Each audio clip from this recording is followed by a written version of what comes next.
device, you're going to need two clay pots, generally used for planting in flowers.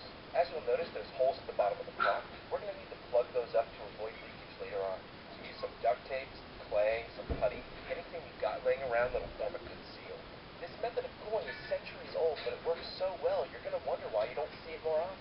After we've got the holes in the pots plugged, we're going to put in a small layer of sand at the bottom, probably about 3 to 4 centimeters. Now, river sand or dam sand works the best. I happen to have some play box sand laying around, and that's what I'm using for this particular instance. Once we've got a layer on the bottom, we're going to put the smaller pot into the larger pot. And when that's in there securely, I'm going to begin filling up all the gaps on the side with the remainder of sand that I have. This device has many names. You might have heard it referred to as the pot-in-pot refrigerator, but most commonly it's known as the Zero pot. Once we have the sand filled up all around the sides between the two pots, we're going to start saturating the sand with water. This might take longer than you'd expect, but after a few cups of water, I was able to see there was no more going into the sand. Now, we're not looking to make the sand muddy. We just want to make it damp. We're not going off-roading or anything.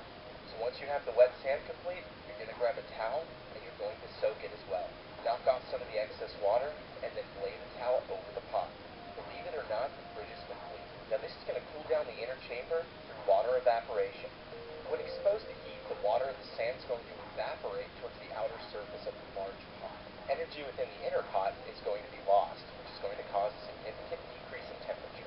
So let's see how good this thing really works. I'm going to drop a refrigerator thermometer inside the chamber, and we'll test it out over the course of 12 hours. Okay, now I put a little chart up here to show you the temperature ranges over the 12-hour period. As you can see here, around 8 in the morning is about 65 degrees, and then we ranged up all the way to a high of 92. Now this is the outside temperature. Let's check out the chamber. As you'd expect, the chamber temperature actually decreased throughout the day. Let's take a look at it step by step. Here was the first major drop around 1 p.m. So as you can see, we actually got the temperature down to about 60 degrees Fahrenheit or 15.5 C. This is pretty astounding considering the fact that it was about 87 degrees outside at the time. So the evaporative cooling was already working quite well. The next big drop we noticed was around 4 p.m. Here, take a look. So at this point, we managed to drop down to about 52 degrees Fahrenheit, or 11 C.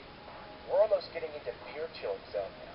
So let's give it another hour or two and see where we end up.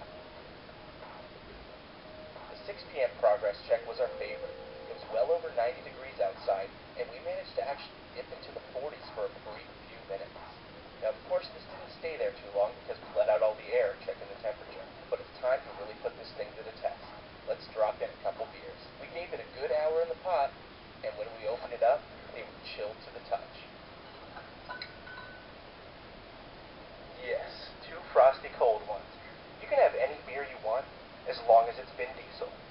Isn't it amazing what people can pull off when it comes to necessity or absolute survival? Now, we obviously use this apparatus for